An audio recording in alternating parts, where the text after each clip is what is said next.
But if you were thinking about it just from the standpoint of American security, how important is this to American security that we make sure that the Ukrainians win and Russia loses? And if the opposite happened, how adverse would that be on our own personal, in our own security, which is our primary role up here in Congress, is provide for the security of Americans?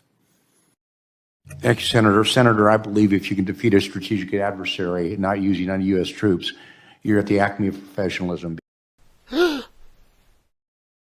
Because letting the Ukrainians defeat that, it takes a strategic adversary off the table, and then we can focus where we should be focusing against our primary adversary, which is China at this time.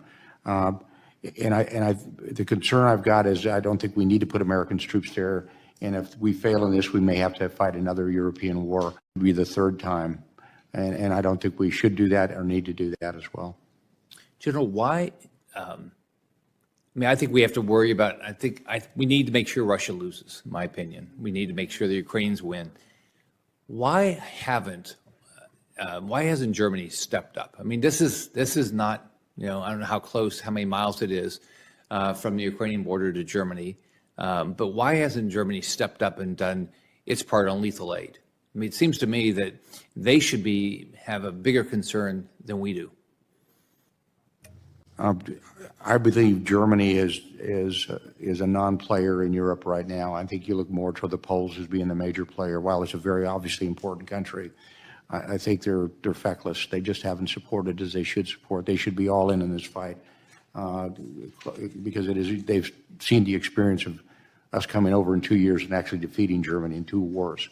The leadership they have gotten has not displayed the leadership you would expect from a wartime leader. Do you think that, there's a lot of people believe that we can negotiate a settlement with Putin. Is there any type of settlement you believe that Putin, one, would be interested in doing, and then two, that would be worth anything he agreed to? Senator, I believe the 2 experts to my right would say this: the only thing that Putin understands is power and strength, and you have to basically put your knee on his throat. And how you do that is defeat the only thing that really counts for Putin, and that's the Russian army in Ukraine. Defeat that army, and I believe Putin falls. Is there any, a lot of what we hear is we've spent a lot of money.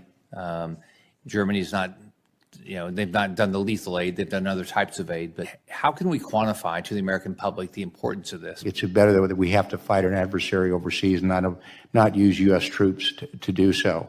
And the Ukrainians don't want U.S. troops. Everyone I talked to said we can fight this fight as long as we get the kit to do it. And I think if we don't, we need to tell the American people you can basically walk and chew bubble gum at the same time. We should be addressing all of those issues that we have, both here in the United States and overseas. And I think that balance can be displayed. And I think that needs to be done, which I believe, through presidential leadership. I think the president should pick up the phone if he has to and call President Putin. Even right now, when you see Lloyd Austin, Secretary of Defense, they will not pick up the phone and talk to him, nor will the Chinese. And I think that's a huge mistake. So what's the takeaway for Xi right now? Well, the huge takeaway is that we're in a drift. We're not displaying presidential leadership. What I mean by presidential leadership is being very, very definitive on what it's going to take to win this fight. We're taking a backseat and letting Ukraine drive this decision. This decision is a free world decision of how we fight and how we win on the battlefield. And I believe presidential leadership does count. Decisive leadership does count. And Putin needs to understand that decisive leadership and that he is actually fighting us and the free world in this endeavor.